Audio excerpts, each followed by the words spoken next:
Morning everyone, कैसे हो आप सभी। आप सबका स्वागत है आपके अपने YouTube channel Saqib Kumar sir पर। नया टॉपिक मैंने स्टार्ट किया था यहाँ पर सिंपल इंटरेस्ट साधारण ब्याज, जिसकी अभी तक ओनली 3 क्लास हुई है। आज इसकी चौथी क्लास है। तो मैंने 3 क्लासेज जो पढ़ाया है वो सब भी आप ये मत सोचना, इग्नोर मत करना उनको, क्योंकि उनमें से भी अगर आपको कोई क्वेश्चन पूछ ले तो जिन बच्चों ने अभी वो 3 क्लास अटेंड नहीं किए तो वो 3 क्लास पीछे की 3 क्लास भी आप अटेंड करें। आपको यूट्यूब चैनल पर सब कुछ मिल जाएगा, तीनों क्लासेस आपको। तो बच्चों, आज हम लोग उसी साधारण ब्याज जो टॉपिक हमारा उस पर हम लोग आज आगे क्वेश्चन सोल्व करेंगे। और तब तक के लिए जिन बच्चों ने अभी तक टेलीग्राम चैनल को सब्सक्राइब नहीं किया वो टेलीग्राम चैनल को सब्सक्राइब कर ले, जिसकी लिंक वीडियो के डिस्क्रिप्शन में दी हुई है, जहां पर आपको पीडीएफ नोट्स प्लस क्वेश्चंस आपको मिल जाते हैं करने के लिए। उससे ज्यादा आपको क्या चाहिए। और ये देखो, ये साधारण ब्याज जिस भी एग्जाम में आपका टॉपिक आता है, आप किसी भी एग्जाम की तैयारी करो तो बच्चे मन लगा करके तैयारी करो, क्योंकि मैं इस टॉपिक को आपको इस तरीके से करा रहा हूं कि आपके जरूरी नहीं है कि किसी पर्टिकुलर एक एग्जाम को लेकर करा रहा हूं। नहीं, आप चाहे किसी भी एग्जाम की तैयारी करो, चाहे आप पटवार की एग्जाम की तैयारी कर रहे हो, चाहे रीट में आपके चाहे क्वेश्चन आ रहे हैं इससे, या फिर आपके रेलवे में अगर क्वेश्चन आ रहे हैं, तो आप किसी भी एग्जाम में अगर आपके इस टॉपिक से क्वेश्चन आते हैं एसएससी में मानो, तो वो टॉपिक आप आराम से वहां पर सोल्व कर पाते हो, चाहे कैसा भी क्वेश्चन आपसे पूछे। अगर आपने पूरी क्लास अटेंड की, जितनी भी क्लासेस मैंने करवाई है साधारण ब्याज की या फिर जो भी टॉपिक है, तो वो पूरी क्लासेस अगर आप अटेंड करोगे तो आपको वहां से उनसे बाहर भी एक भी क्वेश्चन नहीं मिलेगा। कई क्वेश्चन तो आपको हूबहू मिल जाएंगे, कहीं में आपको तरीका वो मिल जाएगा। तरीका मिल गया तो उससे ज्यादा क्या चाहिए। मैथ में क्वेश्चन तो आपको हजारों मिल जाएंगे, क्वेश्चन तो हजारों मिल जाएंगे, पर तरीका अगर आपको पता है, एक टॉपिक से आपको पता है कि 400-500 क्वेश्चन हो गए, 400-500 क्वेश्चन कराने पर 1 महीने ज्यादा टाइम लग जाता है, यहाँ पर लग जाता है ना। तो 5-7 दिन के अंदर हमें टॉपिक कंप्लीट कराना होता है, तो ज्यादा टाइम तो हम लोग बर्बाद कर ही नहीं सकते। तो अभी आप टाइम बर्बाद न करते हुए क्वेश्चन पढ़ो, इस क्वेश्चन को सोल्व करेंगे देखो बहुत अच्छे तरीके से। 4% अधिक एसआई की दर से किसी राशि का साधारण ब्याज 3 वर्ष में 864 रुपए अधिक प्राप्त होता है, तो वह राशि ज्ञात करें। क्वेश्चन पढ़ दिया आप लोगों ने, किसी भी तरह की आपको दिक्कत नहीं हुई। तो देखो क्या कह रहा है कि 4% अधिक सिंपल इंटरेस्ट की दर से किसी राशि का साधारण ब्याज 3 वर्ष में 864 रुपए अधिक प्राप्त होता है, तो वह राशि ज्ञात कीजिए। तो आपको यहाँ पर किसकी वैल्यू निकालनी है, प्रिंसिपल की आपको वैल्यू निकालनी है। ब्याज में अंतर आपको कितना दिया है, 864 रुपए आपको ब्याज में अंतर दिया है। इसको मल्टीप्लाई कर दो 100 से, भाग किसका देना है, इसमें भाग देना आपको दर में जो परिवर्तन है उसको टाइम से मल्टीप्लाई करके उसका भाग दे दो। तो 4 तो दर में परिवर्तन होगा, उसको मल्टीप्लाई किससे किया, टाइम से। टाइम कितना है, 3 वर्ष का है, तो टाइम से मल्टीप्लाई कर दिया मल्टीप्लाई। तो आगे सोल्व कर लो, इसको भाग दो इसमें ऊपर वाले। पहले 3 का भाग दिया, 3 का भाग दो, 8 4 12 12 4 18, 18 में 3 का भाग जाता है, तो इसमें भाग दे दो। 2 हो गया 26, 8 चौको 24, और फिर दोबारा हो गया 88 आ गया ना। अब इसमें 4 का भाग दे दो, इसमें 4 का भाग दे दो, तो ये होगा आपका 7 चौको 28, और ये हो गया 116, तो ये होगा आपका 7200 रुपए। 7200 रुपए आपका आंसर आ गया। और अब पीछे देखो, ये क्वेश्चन आपको देख करके ये नहीं लगता कि पिछले क्वेश्चन में भी हम लोग क्या कि यहाँ पर दर में परिवर्तन हो रहा है तो वो क्वेश्चन सोल्व कर रहे हैं, वहां पर मूलधन निकाल रहे हैं, दर निकाल रहे हैं, टाइम हमें दिया हुआ होता है। तो वहां पर तो आपको क्या दे रहा है, मिश्र धन का अंतर दे रखा था, मिश्र धन आपको दे रखे थे, 2 अलग अलग मिश्र धन आपको दे रखे थे, उनसे आप उनका मिश्र धन का अंतर निकाल। देखो मिश्र धन का अंतर वही ब्याज का अंतर, सेम बात होगी, पर यहाँ पर आपको ब्याज का अंतर दिया है, ना कि कोई पर्टिकुलर कोई मिश्र धन दिया है जिससे आप वहां से मिश्र धन से ब्याज निकाल करके, जब तक ब्याज आपके पास नहीं होगा तब तक आप यहां पर आपकी ये पास ये तो हो गया, कोई बात नहीं, पर दर आप नहीं निकाल सकते यहां से। परंतु दर आप यहां पर नहीं निकाल सकते बच्चों, किसी भी हालत में दर आप नहीं निकाल सकते, क्योंकि आपके पास पर्टिकुलर ब्याज नहीं दिया आपको। तो ब्याज नहीं दिया तो कैसे दर निकालोगे, नहीं निकाल सकते ना। तो दर नहीं निकाल सकते, इससे ओनली आप लोग मूलधन निकाल सकते हो। मूलधन मैंने बता दिया आपको निकालना, 7200 रुपए आप लोगों ने निकाल लिया, बहुत ही आसान तरीके से कर लो। मोहब्बत किताबों से, किताबें कभी धोखा नहीं देती, और एक बार निकल गई जिंदगी तो जिंदगी कभी दोबारा मौका नहीं देती।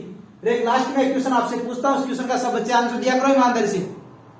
इस तरीके से टाइम पास मत किया करो, क्लास को सीरियसली लो। आज की क्लास में जो आपको पढ़ाया जाता है उसको क्लास सीरियसली लो, उसको सीरियस होकर के पढ़ो, उसका ईमानदारी से जो क्वेश्चन का आंसर दे रहे हो वो क्वेश्चन अगर आपको एग्जाम में मिल जाए, यहाँ पर तो आपको उसका आंसर देने में जोर आ जाता है। अगर वही क्वेश्चन आपको ये सपोज करो कोई एग्जाम में मिल गया सेम टू सेम, तो क्या करोगी? वहां पर भी छोड़कर आ जाओगी, उस क्लास से आया मैं छोड़ रहा हूँ, इसको छोड़ दोगे? तो एक तरीके से इसको टेस्ट मानकर चलो, अपनी परीक्षा मानकर चलो। जो क्वेश्चन आपसे पूछता हूँ रोजाना आपको एक प्रैक्टिस करने के लिए मिलती है वो तो करो, बाकी प्रैक्टिस तो आपकी बात की बात है। आप लोगों को एक क्वेश्चन भी सोल्व करने में भी आपको ज्यादा प्रॉब्लम होती है। तो ठीक है, नेक्स्ट क्वेश्चन कीजिए, अभी सुधर जाओ सभी के सभी। क्वेश्चन पढ़ो। कोई धन निश्चित दर से साधारण ब्याज के अंतर्गत 4 वर्ष में 5,940 रुपए हो जाता हो, जबकि 7 वर्ष में वह राशि 7,020 रुपए हो जाता है। 7,020 रुपए हो जाता है तो वह राशि कितनी है एवं ब्याज की दर कितनी है? राशि आपको ज्ञात करनी है, साथ में आपको ब्याज भी आपको ज्ञात करना है। आराम से ज्ञात कर सकते हो, किसी तरह के आपको डाउट होगा यहाँ पर? नहीं होगा।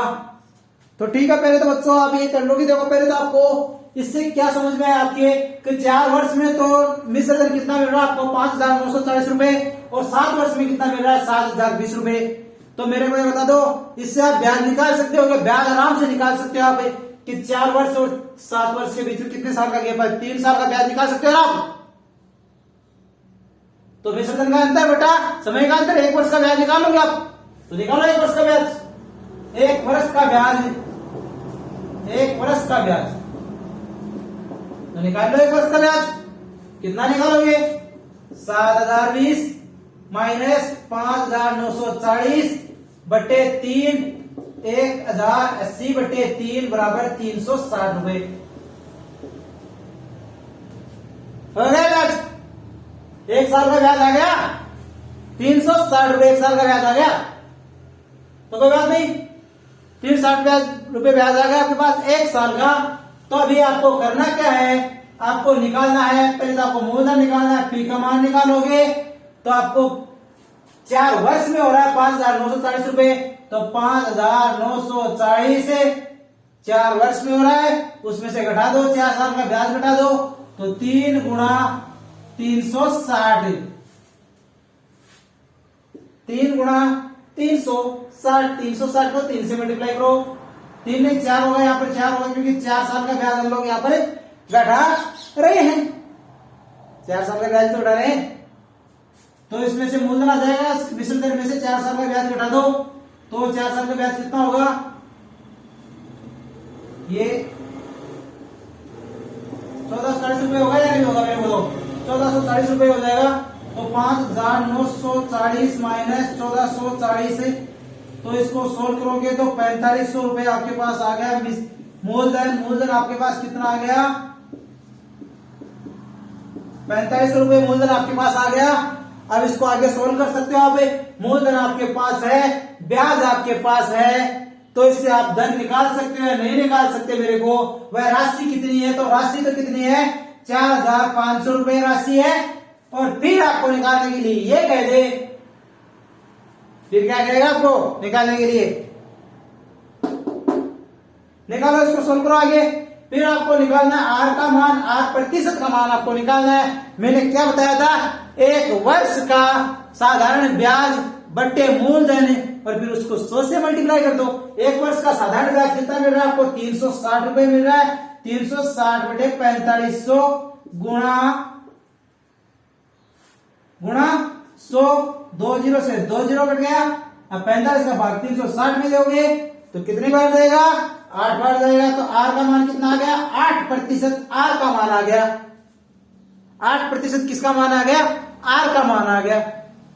कोई भी कुछ भी खास नहीं है, एकदम नॉर्मल क्वेश्चन है, बहुत ही सरल क्वेश्चन है। इसको अगर आप इस क्वेश्चन को हार्ड मानते हो तो ये आपकी गलती है। बार बार प्रैक्टिस करोगे तो आपको फायदा हो। मोहब्बत कर लो किताबों से, किताबें कभी धोखा नहीं देती, और एक बार निकल गई जिंदगी तो जिंदगी कभी दोबारा मौका नहीं देती। सक्सेस की खास बात होती है कि सक्सेस हमेशा मेहनत करने वालों पर विदा हो जाती है। सक्सेस की हमेशा एक खास बात होती है कि सक्सेस हमेशा मेहनत करने वालों पर विदा हो जाती है। तो ये क्वेश्चन आपके समझ में आ गया। तो नेक्स्ट क्वेश्चन करिए अभी। तो बच्चों ठीक है, नेक्स्ट क्वेश्चन लिखिए। क्वेश्चन को पढ़ो बच्चों, क्वेश्चन बहुत ही अच्छा है। 10,500 रुपए में से 7,500 रुपए 12% वार्षिक एवं शेष राशि को 15% वार्षिक ब्याज की दर से कर्ज दिया जाए तो वर्ष के अंत में कुल राशि पर कितने प्रतिशत की दर से साधारण ब्याज प्राप्त होगा। क्या कह रहा है कि टोटल राशि कितनी आपके पास 10,500 रुपए है, जिसमें से वो 7500 रुपए तो 12% वार्षिक ब्याज की दर से कर्ज पर दे रहा है और शेष राशि को 15% वार्षिक ब्याज की दर से कर्ज दे रहा है। तो आपको ज्ञात करना है कि वर्ष के अंत में कुल राशि पर कितने प्रतिशत की दर से साधारण ब्याज प्राप्त होगा। कितने प्रतिशत की दर से आपको दर ज्ञात करनी है। दो अलग अलग दर से वो राशि को अलग अलग टुकड़ों में डिवाइड करके ब्याज पर दे रहा है, तो उसे टोटल जो ब्याज उसे मिलेगा तो उस पर टोटल ब्याज पर आपको कंबाइंड आपको वो निकालनी है दर, तो वो निकालोगे आप। तो देखो बहुत ही आसान तरीका, पहले तो इनका अनुपात निकाल दो आप। जो आपको एक तो 7500 रुपए दे रहा हो और तो बच गया वो कितना बच गया, 3000 रुपए बच गया। इनका अनुपात निकालो। अब इसी कॉमन संख्या से किसी कॉमन संख्या से भाग जा रहा है क्या, तो इनमें दोनों में 15 का भाग जा रहा है, इसमें जा रहा 2 बार, इसमें जा रहा 5 बार, तो 5:2 के अनुपात में ये राशि 5 और 2 के अनुपात में ये राशि ब्याज पर दे रहा है। तो आपको क्या निकला है, तो ब्याज आपको टोटल जो आपको क्या निकालना है, ये दर निकालनी है। दो दर आपको अलग अलग दर दी हुई है, तो 5 के अनुपात में दर जो ब्याज दे रहा है उसकी दर कितनी दी आपको, उसकी दर दी है 12% और प्लस 2 के अनुपात में जो दिया उसकी दर कितनी बच्चों, उसकी 15%। फिर आपके पास टोटल राशि कितनी होगी, टोटल राशि का यदि इन अनुपात का योग करें तो 7 आ गया और उसका आपको निकालना है क्या, दर निकालनी है आपको। अलग अलग राशि को अलग अलग अनुपात में वो डिवाइड करके ब्याज पर दे दिया, अलग अलग दर है, तो जो अनुपात आ गया उसको दर से मल्टीप्लाई कर दो। फिर टोटल अनुपात के योग को टोटल दर से मल्टीप्लाई करते हैं। टोटल दर हमारे पास है नहीं, तो टोटल दर को हम लोगों ने n मान लिया, कोई बात नहीं। तो इसको करो 12×60 प्लस 15 दूनी 30 बराबर 7 गुणा n, तो 90 बराबर 7n।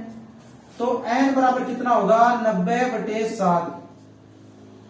तो ये हो गया आपके पास, एक बार गया, फिर आपके पास बच गया कितना, 20 बच गया, तो ये 2 बार चला गया। फिर आपके पास 6/7, 12 सही 6/7%, 12 सही 6/7%। आंसर आपके पास आ गया 12 सही 6/7%। कुछ भी नहीं, अनुपात से किया इसको, अनुपात से आसानी से आप लोग इसको सोल्व कर सकते हो। अनुपात आपको नॉर्मली अनुपात आपको निकालना आता है, आपको कंपटीशन एग्जाम की तैयारी करते हो तो भी हो गया। अनुपात आपने निकाल लिया। अनुपात क्या, छोटी छोटी संख्या आप लोग ऐसे इसको ऐसे सॉल्व करेंगे कि इसमें दोनों में कोई कॉमन संख्या भाग देंगे, जब तक देखते जाएंगे जब तक कि कोई छोटी छोटी संख्या ना आ जाए कि वो दोनों एक दूसरे की फिर भी उनमें दोनों में किसी कॉमन संख्या भाग ली जाए। 5 में ना तो किसी कॉमन संख्या भाग जा रहा है, ना 2 में जा रहा है, तो अनुपात निकाल लिया। अनुपात से इसको सोल्व कर लिया हम लोगों ने। तो अभी ये क्वेश्चन तो सोल्व कर लिया आपने, अभी नेक्स्ट क्वेश्चन और सोल्व करो। देखो क्वेश्चन जो भी है बहुत ही एग्जाम के लिए बहुत ही अच्छे क्वेश्चन आ रहे हैं और दिखने में हार्ड क्वेश्चन दिख रहे हैं, पर ज्यादा हार्ड है नहीं क्वेश्चन। और देखो सेकंडों में आंसर सोल्व हो रहे हैं इनके, उससे ज्यादा आपको क्या चाहिए, सेकंडों में आंसर सोल्व हो रहे हैं, टाइम लग ही नहीं रहा है आपको। तो ये थोड़ा सा वहम हो गया कि इसमें टाइम लगेगा, नहीं लगेगा बच्चों इसमें टाइम। प्रैक्टिस आपको करनी होगी, बगैर प्रैक्टिस आप लोग ये सोचते होंगे कि मैं बगैर प्रैक्टिस सक्सेस हो जाऊंगा, तो नहीं होगी बच्चों, किसी भी हालत में नहीं होगी। तो ठीक है, करो इसके नेक्स्ट क्वेश्चन करो इसी तरीके का। फिर आपको एक क्वेश्चन भी घर पर करने के लिए देता हूँ, कितने बच्चे कमेंट करके आंसर देते हैं मैं भी देखता हूँ आज। क्वेश्चन पढ़ो, आराम से पढ़ो क्वेश्चन को, कोई जल्दबाजी नहीं है। एक व्यक्ति 18,000 रुपए को 3 भागों में 2:3:4 में बांटकर सिंपल इंटरेस्ट के अंतर्गत कर्ज देता है। यदि पहले एवं दूसरे भाग को उसने 6% एवं 8% की दर से कर्ज दिया हो तो तीसरे भाग को कितने प्रतिशत की दर से कर्ज दिया जाए कि कुल मिलाकर 12% की दर से सिंपल इंटरेस्ट प्राप्त हो। अनुपात का क्वेश्चन है, सोल्व आपको करना है। रुपए से आपको कोई मतलब नहीं, कितने रुपए आपको दिए यहाँ पर उससे काम ही नहीं आएंगे ये रुपए आपको तो निकालना है कि तीसरा जो तीसरा 3 भाग को बांट रहा है, तो तीसरे भाग को उसने कितने प्रतिशत दर से ब्याज पर दिया? तो ठीक है, निकालो उसको। तो ये आपके पास कितने हैं? तो 2 + 3 + 4 कितने होते हैं? तो ये हो गए 9। कॉमन तो हो गए, टोटल तो कितने हो गए? अनुपात को जो कितना हो गया? 9 हो गया। अब अलग अलग अनुपात को अलग अलग उनके हिसाब से जो उन पर जो दर आ रही है उससे मल्टीप्लाई कर दो, फिर टोटल को टोटल दर से मल्टीप्लाई कर देना। तो 2 × 6 + 3 × 8, और आपको किस तीसरे बार के आपको निकालना है, तो यहाँ पर आपको तीसरे का अनुपात आपको दिया है, पर वहां पर आपको दर आपको नहीं दिए, तो दर आपने n मान लिया। फिर 9 गुना आपको दर कितनी दी है? 12% आपको दिए, तो 9 × 12 सोल्व करो इसको। 6 दूनी 12 और 8 × 24 + 4n बराबर, और 12 9 108, इन दोनों को योग किया कितना आ गया? 36 + 4n बराबर 108। 4n बराबर 108 - 36 बराबर 72। तो n बराबर कितना आएगा? 72/4 बराबर 18%। ये आ गया सब। हार्ड काम तो नहीं, बहुत ही सरल क्वेश्चन है। क्या हार्ड लगा इसको में आपको? कुछ हार्ड लगा क्या? नहीं लगा? अरे आज क्वेश्चन किए उन्होंने क्या किया लोगों ने? एक तो अलग अलग टुकड़ों में डिवाइड करके ब्याज दे रहा है। वो क्या कर रहा है? वो अलग अलग टुकड़ों में डिवाइड करके ब्याज पर दे रहा है। तो कोई बात नहीं, कितने टुकड़े करे वो जाने, उनका काम जाने। अनुपात दिया तो हमें दे देगा, अनुपात नहीं दिया तो हम लोग राशि से अनुपात निकाल लेंगे। राशि तो हमें देगा ना, कितनी राशि वो दे रहा है, टोटल राशि आपको यहीं पर भी दे दी। देखो फिर ये राशि हमारे काम की नहीं आ रही है, अगर दे दी हमारे काम ही नहीं आ रही है। ये तो हमारा काम बढ़ाने के लिए, थोड़ा सा दिमाग ज्यादा खर्च करने के लिए दे दी, काम नहीं आई नहीं। बस क्वेश्चन पढ़ोगे, काम नहीं आएगी, डायरेक्ट यहाँ पर रुक गए आपकी गाड़ी को, आपको कंफ्यूज भी कर सकते हैं। कंफ्यूज नहीं होना, कंफ्यूज तभी नहीं होगे जब आप मेहनत करोगे बराबर। बगैर मेहनत आप इस पर ये सोल्व करने की कोशिश करोगे तो नहीं कर पाओगे। अब एक क्वेश्चन मैं आपको घर पर सोल्व करने के लिए देता हूँ, और ये देखता हूँ कि कौन कौन बच्चे उसका आंसर देते हैं, और जो बच्चे आंसर देते हैं वो रियल में पढ़ाई करते हैं, मेहनती बच्चे हैं। तो उसको लिखो आंसर, क्वेश्चन लिखो और आंसर दीजिए उसका कमेंट के अंदर सबके सब। और कई बच्चे तो ऐसे कहते हैं कि सर उसका आंसर, अरे मैं क्वेश्चन कहां से पूछ रहा हूं आपको? कई बार से पूछ रहा हूं क्या? जो मैंने आज की क्लास में जो कराया उसी में से एक क्वेश्चन आपसे पूछ रहा हूं। एक क्वेश्चन आप नहीं कर सकते क्या? सब क्वेश्चन मैं थोड़ी करके आपको बता दूं। अगर आप खुद मेहनत नहीं करोगे तो आप मैथ सीख लोगे कैसे? मैथ को कोई रटोगे थोड़ी आप लोग। मैं आपको आपने क्वेश्चन करा दिया और आपने उसको रट लिया, रटोगे थोड़ी आप तो खुद मैथ के अंदर तो जितने क्वेश्चन सोल्व करोगे उतना ही आपको फायदा होगा। तो क्वेश्चन लिखो और उसका आंसर दो सब बच्चे। क्वेश्चन पढ़ो आराम से। कोई धन निश्चित दर से साधारण ब्याज के अंतर्गत 3 वर्ष में 780 रुपए हो जाता है, जबकि 6 वर्ष में वह राशि 960 रुपए हो जाता है, तो वह राशि कितनी है? ब्याज की दर क्या करें? क्या कह रहा है कि कोई मूलधन है वो 3 वर्ष के अंतर्गत तो 780 रुपए हो जाता है और 6 वर्ष में 960 रुपए हो रहा है, क्योंकि टाइमिंग हमें आपको दर क्या, दर निश्चित है, टाइम अलग अलग चेंज हो रहा है। इससे आप आराम से ब्याज निकाल सकते हो, ब्याज से आप दर भी निकाल सकते हो, राशि भी निकाल सकते हो आराम से। तो ये क्वेश्चन आपको सॉल्व करना है, इसका आंसर आपको कमेंट में देना है। और अगर आपको आज की क्लास पसंद आई है तो वीडियो को लाइक कीजिए, चैनल को सब्सक्राइब नहीं किया तो चैनल को सब्सक्राइब करो और अपने दोस्तों के साथ शेयर करो। तब तक के लिए जय हिंद, जय भारत। मिलते हैं कल सुबह 6 बजे।